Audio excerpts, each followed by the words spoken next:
시청자 여러분 안녕하십니까? 뉴스9 윤정호입니다. 윤석열 대통령 탄핵 심판 결과가 언제 어떻게 나올지 모두들 바짝 긴장하고 있는 가운데 17일까지 모든 일정을 비워놨던 헌법재판소가 모레 일부 결정을 내리기로 했습니다. 비상계엄과는 무관한 사건들로 최재해 감사원장과 검사 3명에 대한 선고입니다. 이번 주 선고할 가능성이 크다고 봤던 윤 대통령뿐 아니라 그보다 변론기일이 먼저 끝난 한덕수 국무총리에 대한 선고는 기약이 없는 상태입니다. 윤 대통령 선고를 최우선시하겠다는 헌재가 다른 사건의 선고 기일을 정하면서 헌법재판소 내부에 어떤 기류 변화가 있는 건지, 왜 그러는 건지 많이들 궁금해하실 텐데요. 오늘 뉴스9에서는 이 부분 차근차근 짚어보도록 하겠습니다. 먼저 안혜리 기자입니다. 최재해 감사원장과 이창수 서울중앙지검장 등 검사 3명에 대한 탄핵소추안은 지난해 12월 5일 같은 날 국회를 통과했습니다. 가결되었음을 선포합니다. 헌법재판소는 모레 10시 이들에 대한 탄핵 심판 선고를 하기로 했습니다. 탄핵소추 98일 만입니다. 변론이 종결된 탄핵 심판 4건 가운데 비상계엄과 관련 없는 최 원장과 검사 3인에 대한 선고부터 이뤄지게 된 겁니다. 최 원장 탄핵 사유는 대통령 집무실 이전에 대한 감사부실과 전현희 전 권익위원장에 대한 표적감사 등이었습니다. 헌재는 지난달 12일 단 한 번의 변론으로 재판을 마쳤습니다. 선고 결과 어떻게 전망하시는지? 제 입장에서 당연히 기각이 될 걸로 생각을 하죠. 검사 3명은 도이치모터스 주가 조작 사건 관련 김건희 여사를 무혐의 처분했다는 게 주요 탄핵 사유였습니다. 하지만 국회 측이 변호인을 선임하지 않아 첫 준비 기일이 3분 만에 끝나버렸고 이후에도 재판관들로부터 소추 사유가 지나치게 모호하다는 지적이 제기됐습니다. TV조선 안혜리입니다. 오늘로 윤 대통령 탄핵 심판 변론이 끝난 지 2주가 됐습니다. 박근혜 전 대통령, 노무현 전 대통령 탄핵 심판 모두 변론 종결에서 선고까지 14일을 넘기지 않았는데 대통령 탄핵 심판 사상 최장 수기 기간을 기록하게 됐습니다. 앞서 보신 대로 이번 주 목요일 감사원장 등에 대한 탄핵 선고가 잡히면서 윤 대통령 선고는 다음 주로 넘어갈 걸로 보입니다. 이재준 기자의 보도입니다. 윤석열 대통령 탄핵 심판 선고는 전례에 비추어 오는 14일 금요일로 전망됐습니다. 하지만 헌재는 지난달 25일 변론 종결 후 14일째인 오늘도 선고일을 지정하지 않았고 오후 2시부터 재판관 평의를 열었습니다. 선고기일은 재판부 평의를 거쳐 추후 고지해 드리겠습니다. 노무현 전 대통령 탄핵 심판의 경우 변론 종결 후 선고까지 14일이 걸렸고 박근혜 전 대통령은 11일이 걸렸습니다. 이틀이나 사흘 전 선고일을 공지한 전례를 감안하면 이번 주 내 선고는 사실상 어려워졌다는 분석이 나옵니다. 전체 재판 진행 기간도 지난 두 전직 대통령 사건보다 길어질 것으로 예상됩니다. 노 전 대통령 탄핵 심판은 접수에서 선고까지 63일, 박 전 대통령의 경우 91일이 걸렸는데 윤 대통령 사건은 오늘로 접수 90일째를 맞았습니다. 빠른 재판 진행 의지를 보였던 헌재가 장고에 들어간 건 법원이 윤 대통령 구속을 취소하면서 적법성 논란에 대한 명쾌한 논리를 정리하기 위해서란 관측이 나옵니다. 장외 여론전이 가열되면서 일체의 흠결도 없어야 한다는 압박 역시 커졌다는 분석입니다. TV조선 이재중입니다.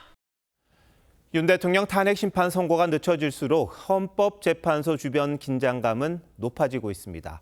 탄핵 찬반 양측이 연일 집회를 열고 재판부를 압박하고 있는데 재판관 테러설까지 나오자 경찰이 민간 총기 출고 금지까지 검토하고 있습니다. 김예나 기자가 보도합니다.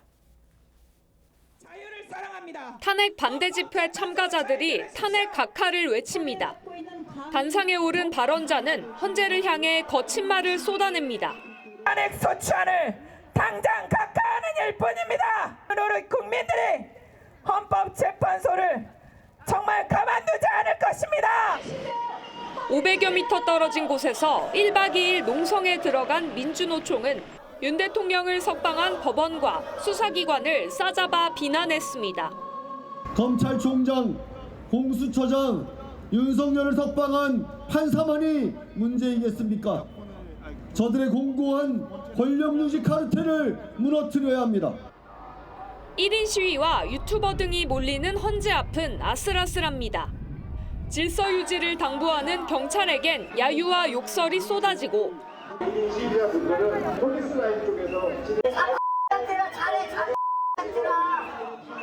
참가자 간 몸싸움도 벌어집니다.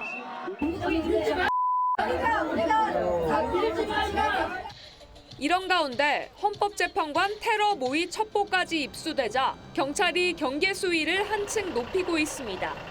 경찰은 윤 대통령 탄핵 선고일이 발표되면 수렴용으로 경찰서에 보관 중인 민간인 총기 10만 정의 출고를 금지하는 방안을 검토하고 있습니다. 지난 2017년 박근혜 전 대통령 탄핵 심판 선고일에도 경찰은 총기 반출을 금지했었습니다. TV조선 김예나입니다. 당초 이번 주 윤 대통령 선고가 유력하다고 봤던 민주당은 당혹스러워하는 분위기가 역력합니다. 이재명 대표 선거법 2심 재판 결과가 26일 나오는데 만약 그 후에 탄핵 심판 선고가 있으면 여러 가지 경우의 수가 생깁니다. 이를 의식하지 않을 수가 없기 때문이죠. 신속한 선고를 촉구하는 서한을 헌재에 보내는가 하면 심우정 검찰총장에 이어 최상목 권한대행에 대한 탄핵 카드도 다시 꺼내들었습니다. 최홍국 기자가 보도합니다. 민주당 소속 국회 상임위원장 11명과 사선 중진 의원 13명은 각각 별도의 기자회견을 열고 윤석열 대통령 탄핵 심판에 조속한 선고를 촉구했습니다. 책무를 다하는 길은 신속하게 파면을 선고하는 것이라 믿습니다. 지연된 정의는 정의가 아니라는 말이 있습니다. 헌재에 윤 대통령 파면을 촉구하는 서한도 제출할 예정입니다. 선고 일정이 더 미뤄질 경우 조기 대선보다 이재명 대표의 공직선거법 위반 확정 판결이 먼저 나올 가능성도 완전히 배제할 수 없다는 우려가 나오면서 헌재를 향한 전방위 압박에 나선 거란 해석입니다. 마은혁 헌법재판관 후보자 임명을 거부하고 있는 최상목 권한대행 탄핵 소추가 필요하다는 목소리도 다시 나왔습니다. 헌재가 위헌이다라고 선언하고 결정을 했음에도 불구하고 안 하고 있는, 그러니까 그 위헌의 정도로 봤을 땐 매우 중대한 거 아니겠습니까? 당 지도부는 일단 탄핵 선고까지는 지켜보겠다는 입장이지만 마지막 기회를 놓치지 말라며 최대행을 향한 공세를 이어갔습니다. 여권이 기대하는 탄핵 인용 정족수 6명을 확보하지 못하는 상황에까지 대비하려는 의도로 풀이됩니다. 윤 대통령 석방 변수에 탄핵 심판 선고도 이번 주를 넘길 수 있다는 전망이 나오면서 5월 중순 조기 대선을 준비해왔던 민주당으로서도 전략 변화가 불가피할 수 있다는 전망이 나옵니다. TV조선 최원국입니다. 윤 대통령 측이 헌법재판소에 변론 제기를 요청하지 않기로 했다고 어제 이 시간 단독으로 보도해드렸는데 이런 방침을 두고 여권 내부에선 하루 종일 찬반 의견이 엇갈렸습니다. 왜 생각이 서로 다른 건지 한송원 기자가 자세히 설명합니다. 윤석열 대통령 구속 취소 후 헌법재판소에 변론 재개를 요청해야 한다던 국민의힘 지도부가 관련 의견을 밝히지 않는 쪽으로 입장을 바꿨습니다. 당초 변론 재개를 통해 절차적 부당성을 더 다퉈야 한다는 입장이었지만 촛불 절차에 미흡한 부분이 있다고 판단이 되면 변론 재개도 필요하지 않나. 윤 대통령 측이 변론 재개를 하지 않는 쪽에 무게를 둘 것으로 알려지면서 기존 방침을 철회한 걸로 보입니다. 반면 변론 재개 요청이 필요하다는 반론도 여전합니다. 절대 방심해서는 안 돼요. 변론 재개를 요청하고 하다못해 조금이라도 유리한 구속 취소 결정문이라도 내고 거기에 대한 의견서도 내고 끝까지 다퉜을 때 손해보는 것이 무엇입니까? 여권 주자인 김문수 장관과 오세훈 서울시장, 홍준표 대구시장도 비슷한 취지로 변론 재개 필요성을 주장했습니다. 여권 내에서도 입장이 엇갈리는 가장 큰 이유는 탄핵 선고 인용 가능성에 대한 전망 차이에서 비롯된 거란 해석입니다. 변론 재개가 필요 없다는 쪽은 기각이나 각하 가능성이 높아졌다고 보고 변수 발생을 최소화하는 게 낫다고 보고 있습니다. 대통령의 조속한 업무 복귀를 기대하는 겁니다. 반면 변론 재개가 필요하다는 측은 혹시 모를 인용 가능성에 대비해 끝까지 다퉈보는 게 시간적 측면에서도 유리하다는 입장입니다. 윤 대통령 측은 여전히 변론 재개 요청은 하지 않겠다는 방침인데 만약 변론 재개 요청을 하더라도 수용 여부는 헌재 판단에 달려 있습니다. TV조선 한송원입니다.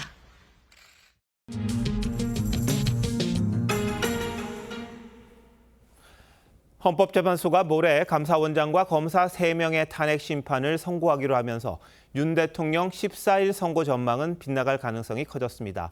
오늘 뉴스더 코너에선 헌재의 내부 분위기에 대해 사회부 법조팀 정준영 기자와 얘기 나눠보도록 하겠습니다. 정 기자, 이게 명확한 건 아닙니다만 헌재가 대충 언제쯤 선고할 거다 이랬던 예상 좀 달라지고 있는 거죠?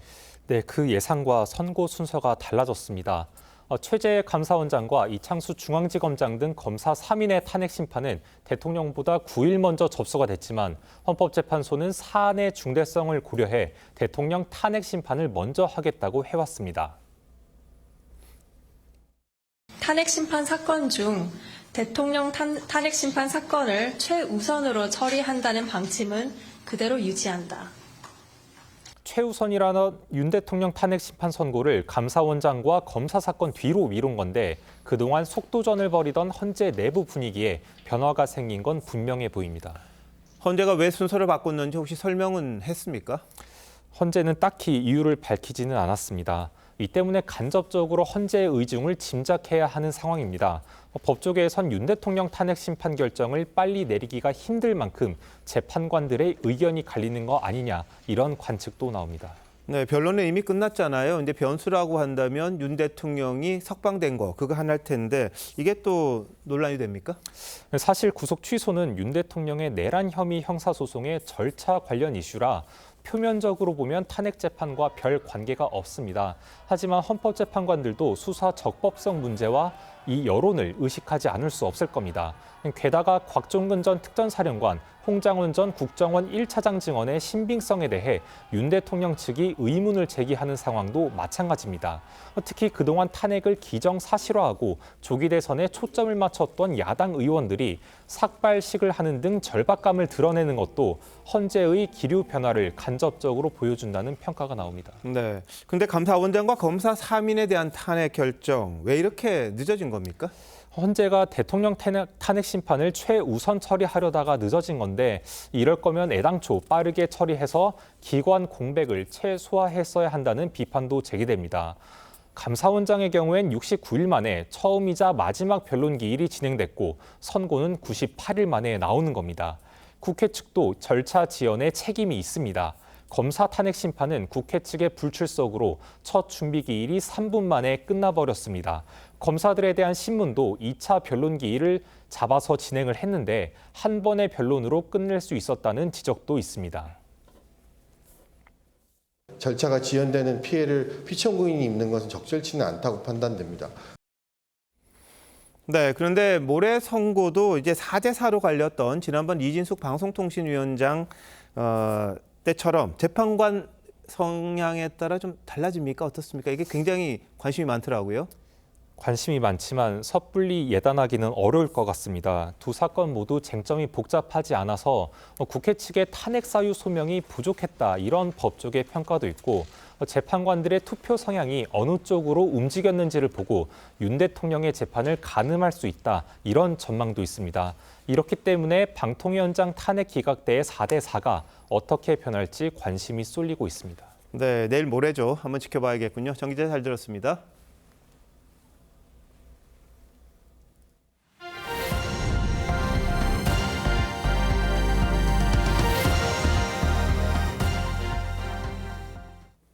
윤석열 대통령이 석방 후 여권 인사들과 직접 만나거나 전화 통화를 한 걸 두고 관저 정치를 한다는 해석이 나오자 윤 대통령이 주변에 탄핵 심판 선고 전까지는 조용히 지내겠다는 의사를 밝혔다고 합니다. 여권에선 관저 정치란 표현 자체를 일종의 프레임 만들기로 보고 있는데 당분간 정치인 추가 접견은 없을 거라고 설명하고 있습니다. 한남동 관저 기류는 정민진 기자가 취재했습니다. 윤석열 대통령은 석방 뒤 나흘째 외부 활동을 자제하며 한남동 관저에 머물고 있지만 접촉한 여권 인사들과 주고받은 내용들이 계속 전해지고 있습니다. 나는 괜찮다. 오로지 국민과 나라만 생각하겠다고 하면서 우리 당과 의원님들에 대해서 미안함과 고마움의 뜻도 말씀하셨습니다. 일부 지지자들에겐 전화로 감사 인사를 전한 것으로 알려지며 관저 정치 재계란 해석이 나오자 윤 대통령은 탄핵 심판 선고 전까지 조용히 지낼 것이란 뜻을 주변 인사들에게 밝힌 걸로 알려졌습니다. 여권 관계자는 변호인단을 제외한 정치권 인사들은 당분간 만날 계획이 없는 걸로 안다고 전했습니다. 진안정을 취하시고 탄핵 선거에 대해서 여러 생각도 정리를 하셔야 되기 때문에 또 윤 대통령은 헌재에 변론 재개 요청을 하지 않는 게 좋겠다는 변호인단 건의를 수용하며 국민들의 피로감이 높다는 이유를 든 걸로 알려졌습니다. 윤 대통령 측은 대신 계엄 이후 대통령 지지율의 하락과 상승 추이가 담긴 여론조사 자료 70여 개를 헌재에 제출했습니다.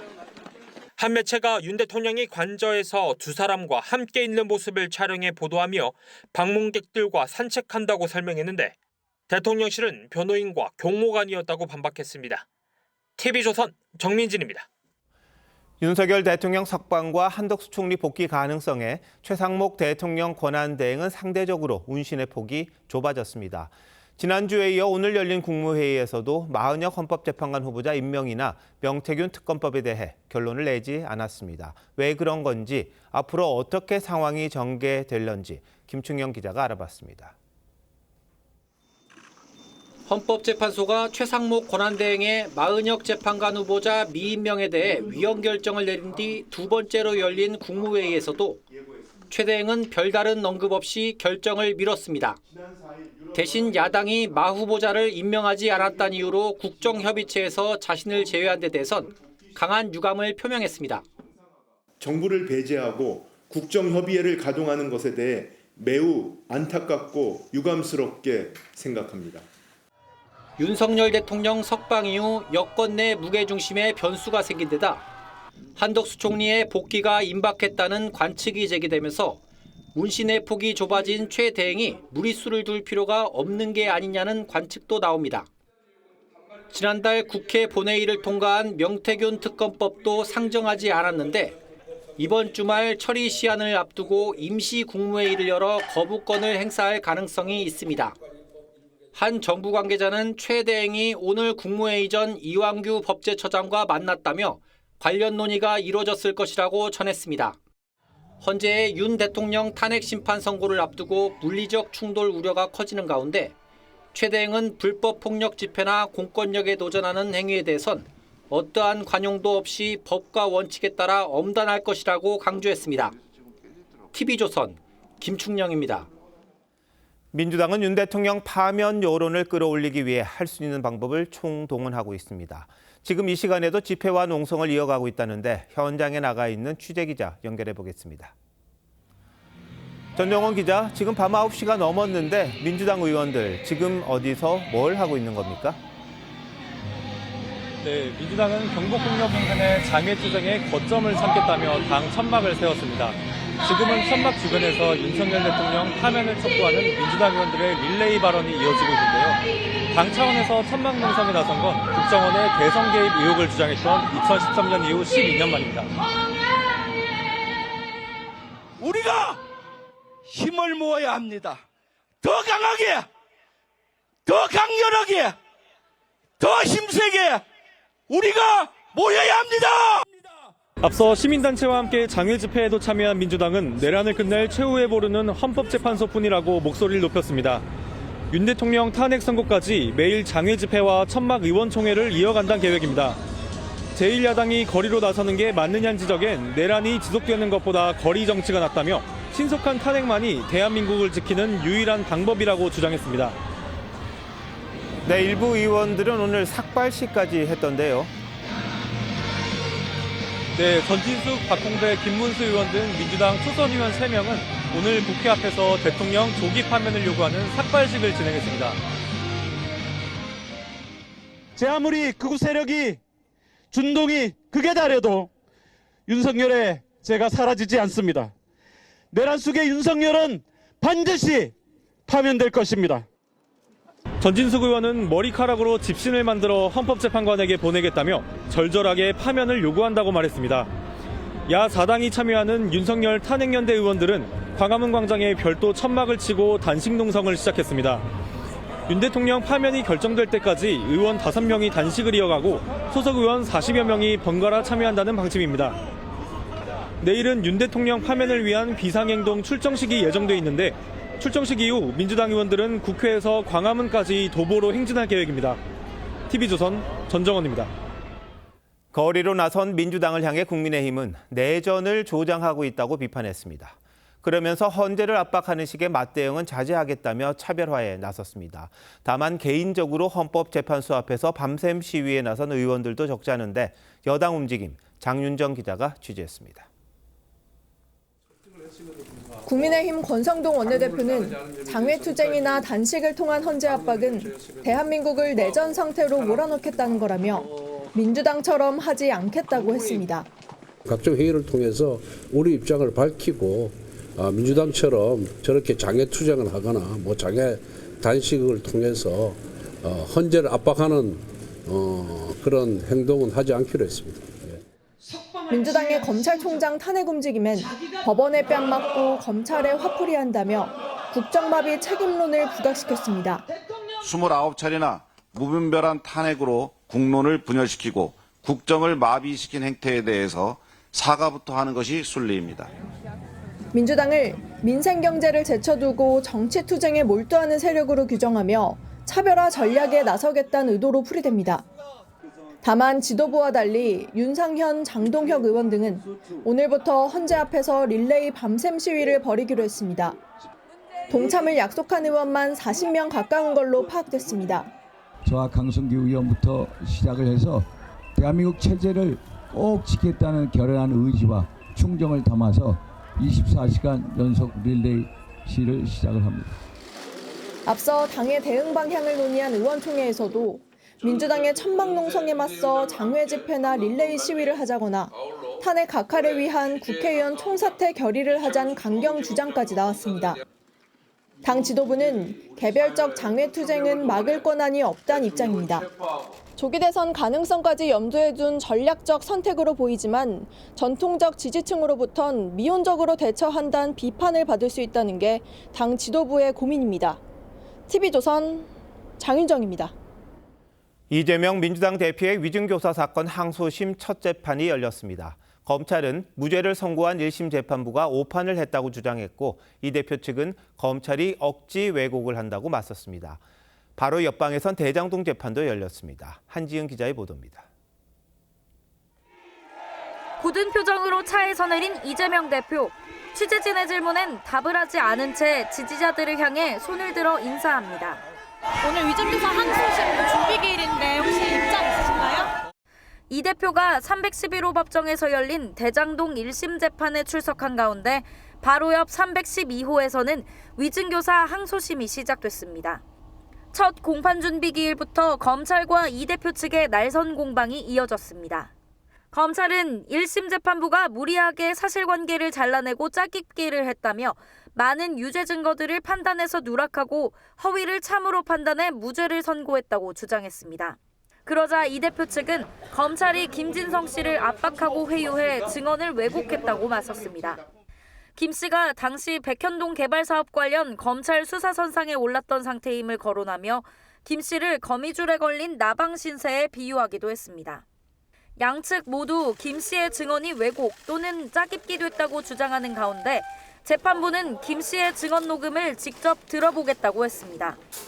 앞서 이 대표는 2019년 자신의 공직선거법 위반 혐의 재판에서 김 씨에게 위증을 교사한 혐의로 2023년 10월 재판에 넘겨졌습니다.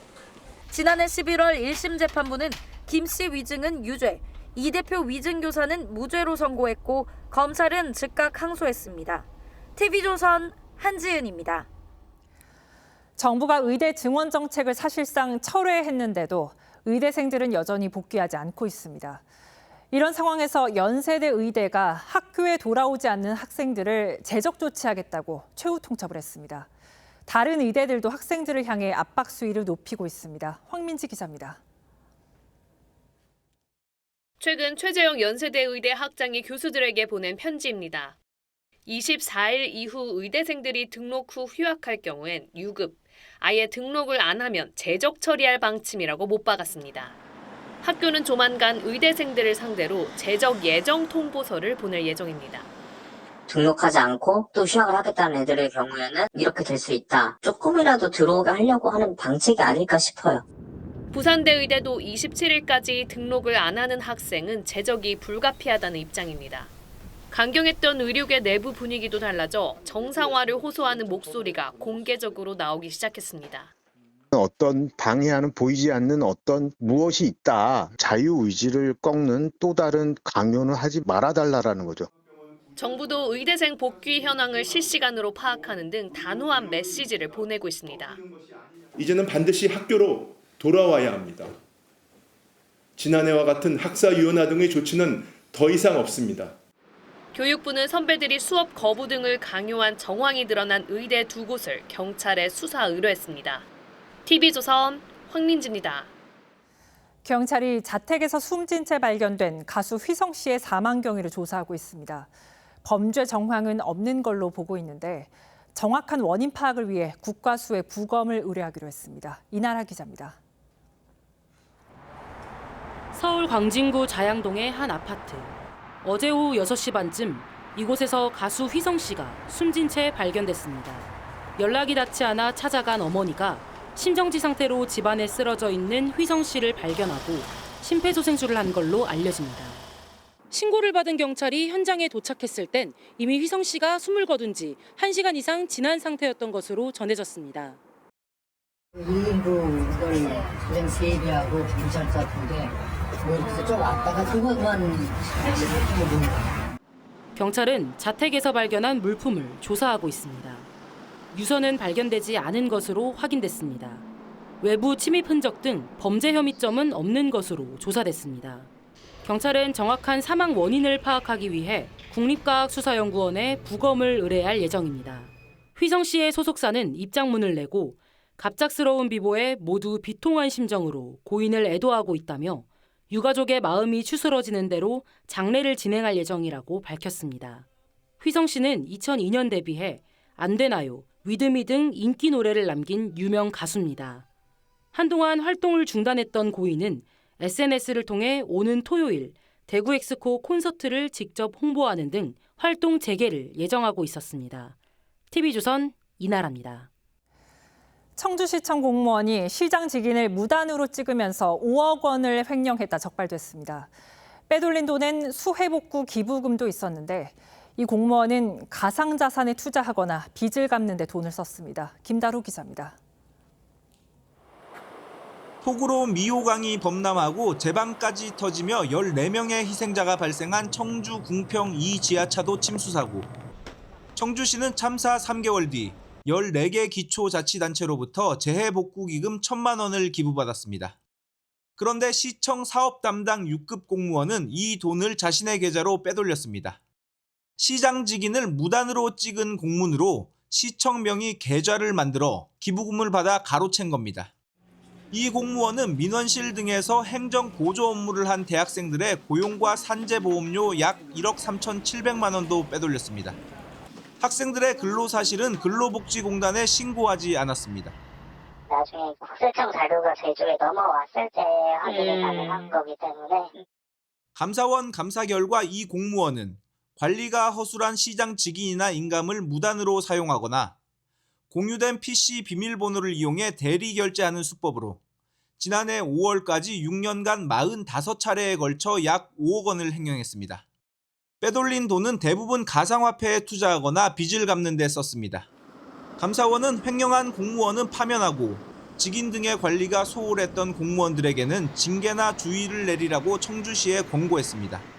시 입장에서도 잘못된 부분은 책임을 회피했으면 억지로 형식적이거나 이랬던 부분들에 대해서 좀 더 상세히 더 점검하고.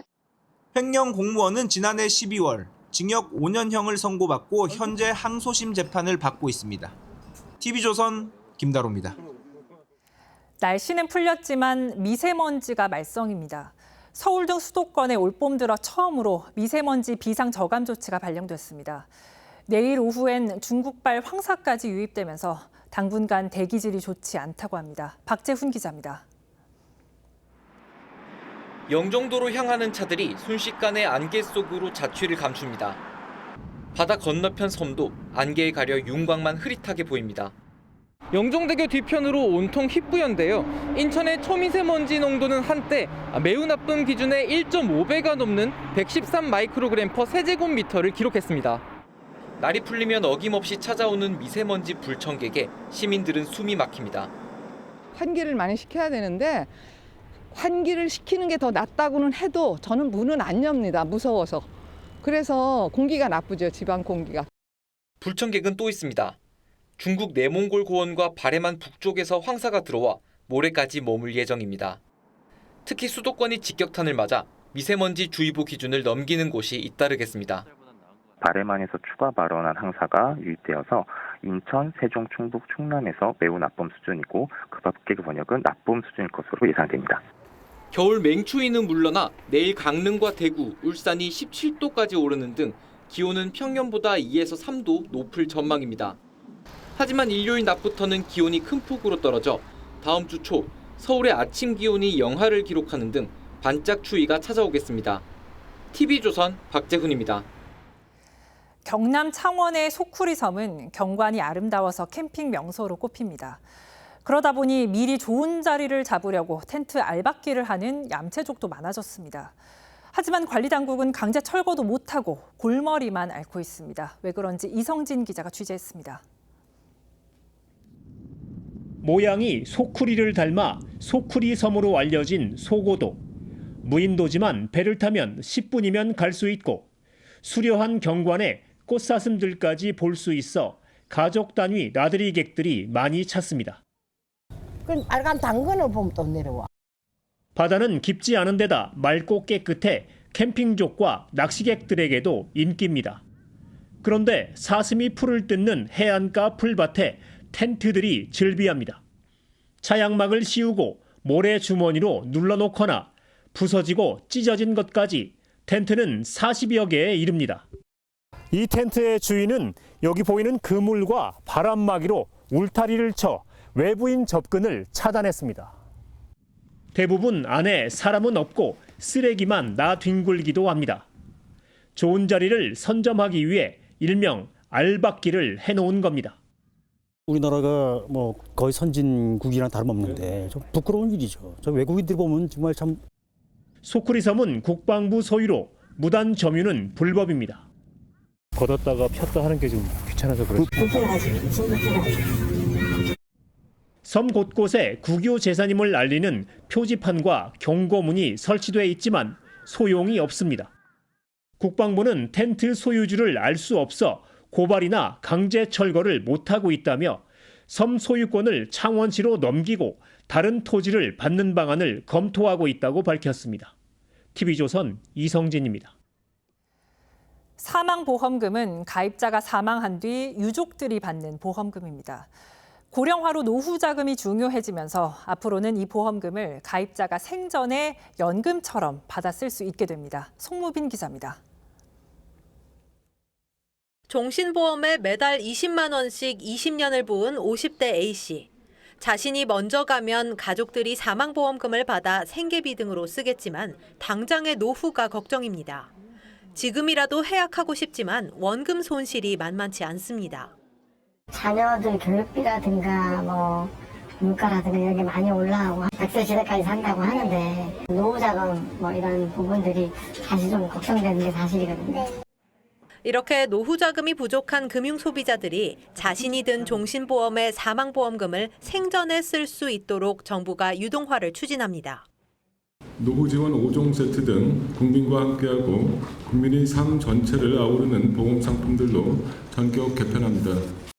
사망보험금은 유지하되 보험금의 최대 90%까지 다달이 받는 연금이나 간병, 요양시설 비용으로 전환하는 겁니다. 예를 들어 사망보험금이 2억 원이라면 1억 원은 보험금으로 두고 나머지 1억 원을 연금이나 간병비 등으로 쓸 수 있습니다. 만 65세 이상부터 신청할 수 있고 금리 확정형 종신보험 가입자만 가능합니다. 변액이나 금리 변동형은 제외됐습니다. 정부는 구체적인 내용을 확정해 이르면 3분기부터 시행할 예정입니다. TV조선 송무빈입니다. 운전면허증이 23년 만에 새롭게 바뀌었습니다. 도안이 대폭 교체됐고 위조와 변조를 막기 위해서 보안도 강화됐습니다. 주원진 기자입니다. 지난달 말 새로 나온 운전면허증입니다. 경찰을 상징하는 참수리 마크가 선명합니다. 기존 면허증에 있던 태극 문양은 사라지고 금색 무궁화 그림이 들어갔습니다. 운전면허증이 대폭 바뀐 건 23년 만입니다. 위변조 방지 장치도 강화됐습니다. 보는 각도에 따라 색이 변하는 잉크가 새로 도입됐습니다. 보안 디자인, 시변각 잉크 등을 좀 더 강화시켜서 새로운 디자인으로 위변조를 좀 막기 위해서 모든 운전자가 당장 새 면허증으로 교체해야 하는 건 아닙니다. 처음으로 운전면허를 딴 사람이나 올해 적성검사 갱신 대상자 489만 명은 지난 1월 말부터 새 면허증을 받고 있습니다. 적성검사 갱신 때까지 기다리지 않고 새 면허증을 발급받기 원하면 면허시험장에 가거나 온라인으로 신청하면 됩니다. 기존에 갖고 있는 운전면허증을 그대로 사용해도 됩니다. TV조선 주원진입니다. 공군이 전투기 오폭 사고를 낸 부대의 지휘관 2명을 보직 해임했습니다. 중대한 직무유기가 있었다는 건데 사고 발생 닷새 만입니다. 조종사 2명에 대해서는 비행 자격을 박탈할지 등을 다음 주 심의합니다. 차정승 기자의 보도입니다. 전투기 민가 오폭 사고를 조사 중인 공군은 사고를 일으킨 조종사들의 소속 부대 지휘관 2명을 즉각 해임했습니다. 아직 조사 중에 있지만 부대 지휘 관리와 감독에 미흡했던 점이 드러난 만큼 먼저 조치를 단행했다는 설명입니다. 지난 6일 사고를 일으킨 조종사들은 표적 좌표를 잘못 입력하고도 확인 절차를 거치지 않았고 이상함을 느끼고도 폭탄을 투하해 주민 등 38명이 다치고 건물과 차량이 부서지는 등 166건의 재산 피해가 발생했습니다. 공군의 중간 조사 결과 대령급 지휘관인 전 대장은 훈련과 사격 계획서 검토가 미흡했고 대대장은 일반적인 안전만 강조했을 뿐 세밀한 지휘 감독이 부족했던 걸로 드러났습니다. 사고를 일으킨 조종사 2명은 다음 주 공중 근무자 자격 심의를 받을 예정입니다. 자격을 계속 유지시키는 게 맞느냐, 박탈시키는 게 맞느냐, 심의위원회에 회부시켜서 거기서 이제 결정이 되는. 국방부는 조사본부 인력을 투입해 수사에 착수했는데 조종사에 대해선 업무상 과실치상 등의 혐의가 적용될 거란 관측이 나옵니다. TV조선 차정승입니다. 트럼프 미국 대통령이 취임한 지 50일이 지났습니다만 대한민국은 누구도 전화 한 통화 못하고 있습니다. 트럼프 2기 한국 정책이 뭔지 방향조차 잡지 못하는 상황에서 주한 미국 대사 대리가 일부 입장을 밝혔습니다. 중국에 대한 한미 양국의 일치감을 강조한 건데 해석이 분분합니다. 여권 잠룡들은 앞다퉈 외교안보 화두를 던지며 보폭을 넓히고 있습니다. 홍윤주 기자입니다. 공개석상에 연이틀 등장한 조셉윤 주한 미국 대사 대리는 미국의 가장 큰 경쟁국은 중국이란 점을 강조했습니다. 트럼프 2기 대중국 강경 전략에 한국 정부가 적극적으로 참여해야 한다는 뜻을 밝힌 셈입니다. Trade and security, South Korean position is completely aligned with U.S. position on China. 여야 의원들이 모인 자리에서 주한 미 대사가 개인 의견을 내긴 어려운 만큼 한국에 대한 워싱턴의 정책 방향이 담긴 거란 분석이 나옵니다. 윤 대사 대리는 오는 10월 경주 에이펙 정상회의에 트럼프 대통령이 꼭 올 것이라고 했고 국내 조기 대선 가능성과 관련해선 한국인들의 여론이 미국에 우호적이기 때문에 차기 대선에서 누가 승리할지 워싱턴은 걱정하지 않는다는 말도 했습니다. 여권 잠룡들도 외교안보 관련 목소리를 키우고 있습니다. 오세훈 서울시장은 한국이 우라늄 농축을 못하는 건 불공평한 일이라며 자체 핵무장이 가장 좋은 대미 협상 카드가 될 것이라고 했습니다. 일본 수준은 돼야 되겠다. 일본은 20% 미만 농축은 우라늄 농축은 당연히 할 수 있고요. 한동훈 전 대표는 문재인 정부와 민주당은 중국 친화적 세력으로 볼 수밖에 없다며 친중 정권이 들어선다면 경제가 블록화된 국제 여건 속에서 대한민국은 어려운 상황에 빠질 것이라고 주장했습니다. TV조선 홍현주입니다. 정치권에서도 한중 관계를 놓고 시각차가 큰데요. 일부 온라인상에선 유독 중국인들이 한국에서 엄청난 특혜를 받고 있다, 이런 주장이 나오고 있습니다. 사실인지 김주영 기자와 따져보겠습니다. 김 기자, 중국인 관련 내용들은 여러 가지가 나와 있는데 어떤 상황까지 온 겁니까? 네, 관련해서 국민청원까지 국회 법사위에 올라왔는데요. 한 달 만에 동의가 7만 건을 넘었습니다. 한국에 체류하는 중국인들이 각종 지원금 등 22가지나 되는 특혜를 받고 있으니 이걸 없애달라는 내용입니다. 그런데 국민청원에서 이야기하는 게 다 사실입니까? 네, 혜택이라고 주장한 22가지를 하나하나 따져봤더니 중국뿐만 아니라 다른 외국인들에게도 해당하는 제도를 마치 중국인에게만 주는 특혜처럼 왜곡해 놓은 게 많았습니다. 정착지원금이나 지방선거권, 예방접종 등은 한국에 정착한 외국인이 특정 조건을 갖추면 국적과 상관없이 모두에게 주는 권한이고요. 국공립 어린이집 지원 시 혜택과 산모도우미 지원도 모든 다문화 가정을 대상으로 하는 제도입니다. 육아보육 지원금이나 운전면허 같은 자격증 취득 교육과 학습지 지원도 일부 지자체에서 전체 다문화 가정을 대상으로 소득 기준을 따져서 시행하는 사업입니다. 네, 실제 없는 제도는 아닌데 이게 좀 왜곡이 된 것 같군요. 근데 전혀 없는 제도도 있습니까? 네, 공공임대주택 배정에 우선순위를 준다거나 휴대폰 통신비, 출산 비용을 전액 지급하는 거나 장학금은 아예 없는 제도고요. 중국인에게 이자를 감면해준다거나 부동산 규제를 면제해준다는 것도 사실이 아닙니다. 청원의 특혜라고 올라온 22가지는 지난 2021년에 유튜브상에 돌았던 음모론과 똑같은 내용이었는데요. 최근에 퍼지면서 이걸 그대로 다시 인용한 걸로 보입니다. 그럼 왜 유독 중국인에 대해서만 이렇게 허위 정보가 퍼지는 겁니까? 네, 우선 한국에 체류하는 외국인 중 중국인이 36%로 가장 많습니다. 외국인이 영주권을 가지고 3년이 지나면 지방선거 선거권이 생기고요. 이들이 자연스럽게 일자리를 찾고 복지 시스템을 이용하게 되면서 반감이 커지고 있다는 게 전문가들의 해석입니다. 과거에는 외국인들이 단기 체류를 하면서 노동을 하고 다시 본국으로 돌아가는 그런 패턴이었었는데 지금은 상당수가 여기에 정주를 하거든요. 우리의 새로운 이웃으로 우리가 받아들일 필요가 매우 크고요. 숫자가 많다 보니 반중 정서가 더 커지는 것도 있는 것 같고 정치적 요인도 있어 보입니다.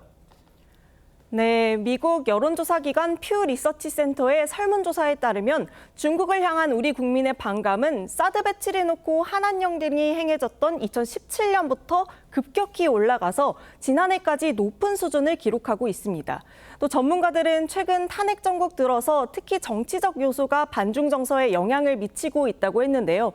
정치권에서 진영 논리를 펼치면서 이런 움직임을 부추기는 측면도 반성해야 한다고 지적했습니다. 정치인들은 좀 성찰적으로 보고 옳은 방향으로 교정하도록 노력을 해야 되는데 그걸 교정하기보다 그런 시류에 편승해서 정치적 이득을 보려는 목적을 가지고 대하는 게 아닌가 싶어서 상당히 우려할 만하다는 생각입니다. 네, 우리나라에도 외국인들이 상당히 많이 살고 있는데 지나치게 중국만 대상으로 이렇게 혐오한다든지 배제한다든지 이런 것들은 좀 없었으면 하는 그런 바람은 있네요. 김 기자, 잘 들었습니다.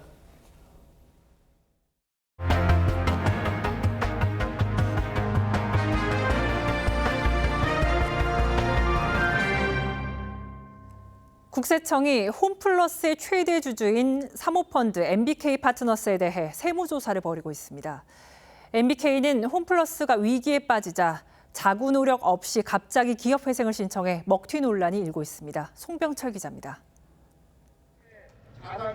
동부가 최대 사모펀드인 MBK 파트너스 서울 사무소. 홈플러스 노조원들이 항의 집회를 열었습니다. 최근 신용 등급이 떨어지자 별다른 자구 노력 없이 기업 회생을 신청했다는 이유입니다. 홈플러스 거달래 악질 투기자본 MBK 규탄한다! 이런 상황에서 서울지방국세청 조사사국은 MBK에 대한 세무조사에 돌입했습니다. 조사사국은 국세청 내에서도 별동대로 불리는 곳으로 주로 특별 세무조사를 벌입니다. 국세청은 5년 전에도 MBK가 ING생명을 매각하는 과정에서 김병주 회장이 소득세를 내지 않은 정황을 잡고 400억 원을 추징했습니다. MBK 측은 정기 세무조사일 뿐이라며 의미를 축소하고 있습니다. 저희 15년, 20년에도 받았고요. 지금 저희 올해 세무조사 나오는 해로 알고 있었습니다. 하지만 홈플러스 회생 신청과 고려아연 인수 쟁탈 전까지 각종 잡음을 일으키고 있어 강도 높은 조사가 진행될 거란 전망이 나옵니다. TV조선 송병철입니다. 미국과 우크라이나가 종전 논의를 위해 사우디아라비아에서 다시 만났습니다. 오늘 협상 내용이 3년을 넘긴 우크라이나 전쟁 종식의 중대 기로가 될 것 같습니다. 황선영 기자입니다. Please, you think that if you will speak very loudly about the war, you can... He's not speaking loudly. He's not speaking loudly. 정상회담 파행 11일 만에 미국과 우크라이나가 마주 앉았습니다. 광물 협정을 포함한 종전 구상을 논의하는데 사실상 러시아와 우크라이나 간 종전으로 가는 분수령이 될 전망입니다. Сподіваємось на результат. І це стосується і наближення миру, і продовження підтримки. 흑해 지역 휴전과 장거리 미사일 공격 중단, 포로 석방 등이 협상 테이블에 오를 것으로 보입니다. 미국의 지원 중단으로 수세에 몰린 우크라이나는 협상 타결이 더 절실해졌다는 관측입니다. 미국 대표단을 이끄는 마코 루비오 국무장관은 회담 전부터 양보를 압박했습니다. 우크라이나가 어려운 일을 할 준비가 돼 있다는 느낌을 받는 게 중요하다며 2014년 이후 러시아가 점령한 영토를 포기해야 한다고 했습니다. You're not going to get a ceasefire and an end to this war unless both sides make concessions. 회담 직전 우크라이나는 러시아 심장부에 개전 이후 최대 규모의 드론 공격을 했습니다. 최근 러시아도 우크라이나가 점령했던 쿠르스크 땅 탈환에 속도를 내고 있는데 종전 협상에서 조금이라도 우위에 서려는 양측의 막판 공세가 거세지고 있습니다. TV조선 황선영입니다.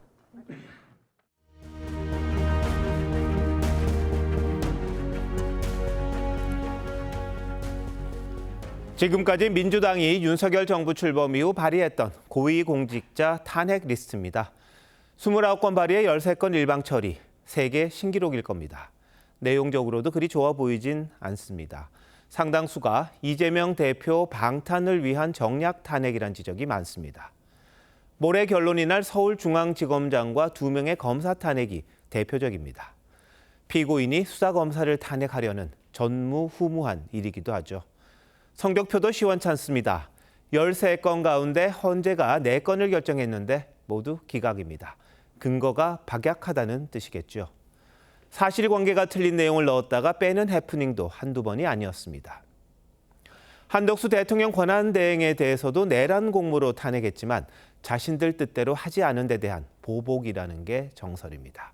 그러다 보니 졸속 탄핵, 정치 탄핵이란 말이 나올 수밖에 없습니다.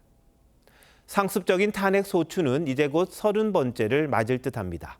심우정 검찰총장에 대해서도 슬슬 욕심을 내고 있습니다. 이 나라 질서유지의 최후 보루여야 할 검찰이 해괴한 장깨로 내란 수괴를 석방해 줬습니다. 윤석열 대통령에 대해서만 왜 이리 관대한 건지 아마 한패라서 그런 거겠죠. 법원이 내린 구속 취소를 왜 되돌리지 않느냐는 건데 그게 위헌 위법한 행위로 탄핵 사유인지는 고개가 갸웃거려집니다.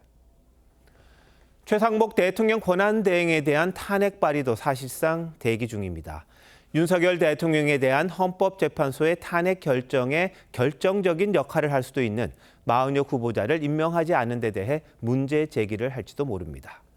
지금 헌재 분위기가 마뜩치 않아서 그렇다는 분석까지 나오고 있습니다.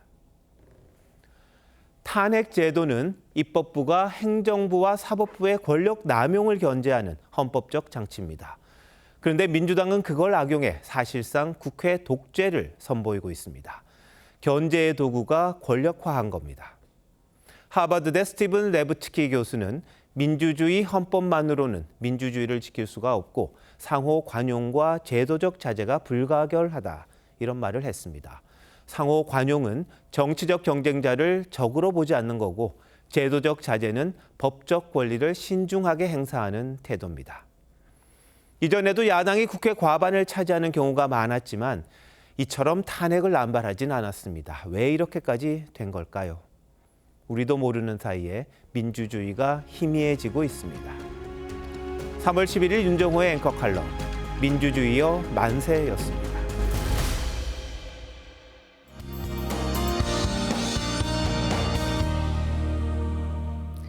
포근해진 날씨는 반갑지만 불청객 미세먼지가 말썽입니다. 내일도 수도권과 충남은 종일 먼지 농도가 높게 나타나겠고 일부 영남 지역도 오전에 일시적으로 탁할 때가 있겠습니다. 게다가 내일과 모레 황사가 유입될 가능성도 있어서 수시로 예경보 상황 확인해 주시는 게 좋겠습니다. 내일 오후부터 저녁 사이 수도권과 강원 내륙 산지와 제주도에 비가 조금 내리겠습니다. 그 밖에 서쪽 지역을 중심으로는 빗방울이 떨어질 수 있겠습니다. 내일 서해상을 중심으로 짙은 바다 안개가 끼는 곳이 있겠습니다. 영동 지역은 모레까지 강한 바람이 불겠습니다. 내일 아침 기온 서울이 6도, 청주 5도, 부산 8도로 대부분 영상권을 보이겠고요. 낮 기온은 서울이 11도, 대구 17도로 오늘보다는 낮은 곳들이 많겠습니다. 주말에 전남과 경남, 제주를 시작으로 일요일은 전국에 눈비가 내리겠고요. 이후 반짝 꽃샘추위가 찾아오겠습니다. 날씨였습니다. 3월 11일 화요일 뉴스9 마칩니다. 시청해주신 여러분 고맙습니다.